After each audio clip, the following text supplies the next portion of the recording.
Sandy Walsh percaya diri dan yakin timnas Indonesia bisa imbangi musuh peringkat 69 FIFA.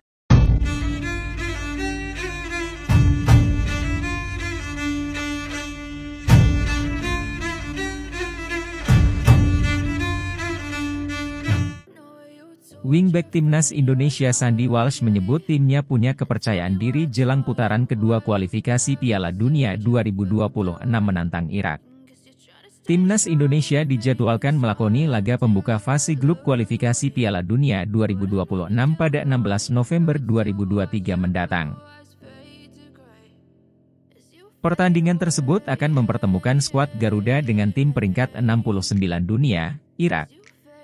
Menantang tim yang unggul jauh, pelatih timnas Indonesia Shin Tae-yong bahkan sudah mempersiapkan diri dengan mengutus tim analisnya ke pertandingan Yordania versus Irak Selasa, 17 Oktober 2023, lalu. Kabar ini pun dibenarkan oleh asisten pelatih timnas Indonesia, yaitu Nova Arianto. Menurut Nova, permainan Irak menjadi tantangan baru yang belum pernah dicoba timnas Indonesia.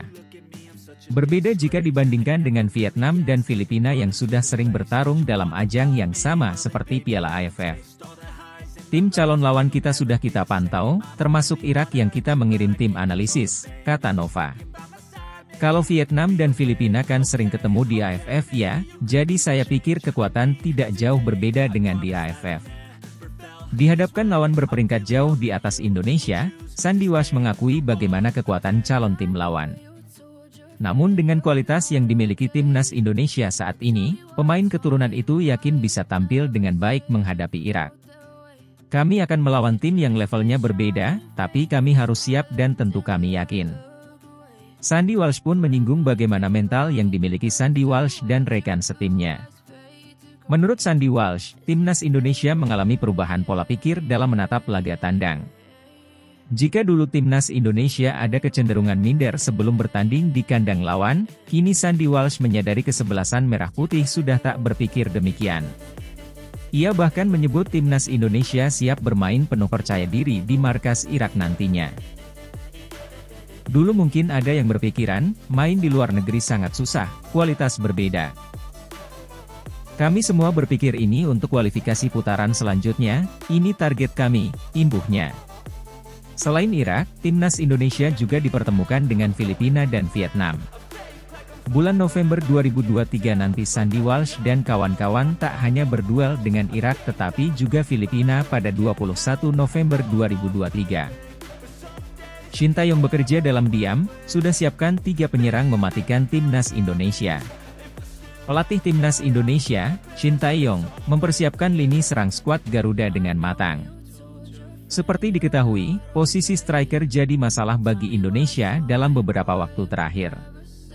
Hal ini juga sudah dirasakan langsung oleh Shin Tae-yong sejak ditunjuk jadi pelatih 4 tahun lalu. Dia sempat menyoroti masalah ini karena kesulitan menjadi penyerang lokal yang tajam dan masih bisa diandalkan untuk beberapa ajang ke depan. Sambil membangun tim, Shin Tae-yong mulai melakukan seleksi striker skuad Garuda. Pilihan pertama jatuh kepada penyerang Persikabo 1973, Dimas Drajat. Keputusan ini cukup cerdik dan terbukti nyata saat di lapangan. Dimas sampai saat ini mencatatkan 10 caps sukses mencetak 6 gol. Menurut situs penyedia data, Transfermarkt, penyerang berusia 26 tahun ini debut di era Shin Tae-yong. Bagi pelatih asal Korea Selatan tersebut pemilihan Dimas bukan tanpa masalah. Pasalnya, dia sempat gagal memakai jasa pemain kelahiran Gresik ini karena cedera saat timnas membutuhkan. Opsi-opsi lain akhirnya dibuat, Ramadan Sananta kemudian jadi nama yang mendapatkan posisi tersebut. Menariknya, debut Ramadan di skuad Garuda kurang memuaskan. Tahun lalu saat FIFA Matchday melawan Curaçao dia hanya diberikan kesempatan bermain 15 menit dan kembali ditarik setelah turun jadi pemain pengganti. Sambil kembali ke bangku cadangan dia terlihat menangis dan kecewa atas penampilannya. Namun, pendekatan Shin Tae-yong benar-benar terbukti berhasil dalam mengembangkan pemainnya. Sananta kemudian dimatangkan di timnas U23 Indonesia dan didik langsung oleh Shin Tae-yong. Saat ini penyerang Persis Solo ini dalam performa yang apik di timnas senior dibuktikan dengan 4 gol dari 6 pertandingan. Proyek terakhir di sektor striker bagi Shin Tae-yong adalah mematangkan Hoki Caraka. Masih berusia 19 tahun, Hoki juga sempat mendapatkan didikan keras lewat program Garuda Select. Mental pemain ini juga semakin solid setelah menjalani TC panjang Timnas U20 Indonesia.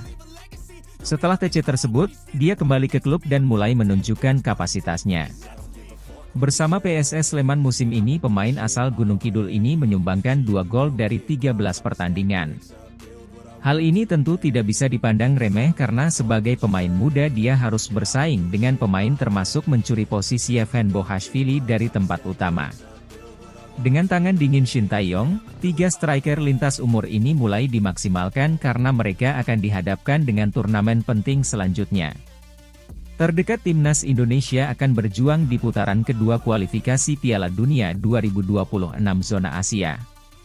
Selanjutnya ada Piala Asia 2023 dan Piala Asia U23 2024 yang digelar tahun depan. Dalam ajang tersebut perlu ada striker yang tajam dan bisa diandalkan karena mereka akan jadi pembeda dengan gol-gol yang diciptakan. Kevin Dix, Jay Itzes dan Nathan Choeon perkuat Timnas Indonesia di Piala Asia 2023. Timnas Indonesia disebut bakal kedatangan tenaga tambahan di Piala Asia 2023 mendatang. Nama-nama seperti Kevin Dix, Jay Itzes dan Nathan Choeon dirumorkan bakal bergabung ke skuad Garuda pada ajang tersebut. Ya, PSSI kabarnya tengah mengurus proses naturalisasi ketiga nama tadi. Kabar itu disampaikan pengamat sepak bola Indonesia, Roni Pangemanan. Bung Ropan, sapaan akrab Roni Pangemanan, mengungkapkannya di kolom komentar channel YouTube-nya, Bung Ropan. Ia mengatakan saat ini proses naturalisasi Jay Itzes dan Nathan Choeon sedang berlangsung, sementara Kevin Dix akan segera menyusul. Masih Jay dan Nathan, yang diproses naturalisasi, satu lagi yang siap menyusul Kevin Dix. Kata Ropan, menjawab pertanyaan netizen soal pemain keturunan yang dikabarkan segera menjalani proses naturalisasi. Kevin Dix sendiri sebelumnya memang sempat dirumorkan akan segera melakukan proses naturalisasi untuk bergabung ke Timnas Indonesia. Pemain berusia 27 tahun itu bahkan sudah dikaitkan dengan kabar naturalisasi sejak beberapa tahun terakhir. Kevin Dix sendiri saat ini berkarier di Liga Denmark bersama FC Copenhagen. Pemain kelahiran 6 Oktober 1996 itu sudah cukup berpengalaman merumput di sejumlah liga di Eropa. Dix pernah bermain untuk Fiorentina, 2016 hingga 2021, di Liga Italia lalu Feyenoord, 2017 hingga 2018, dan terakhir FC Copenhagen. Pemain yang berposisi sebagai bek tengah itu cukup sering bermain di klubnya.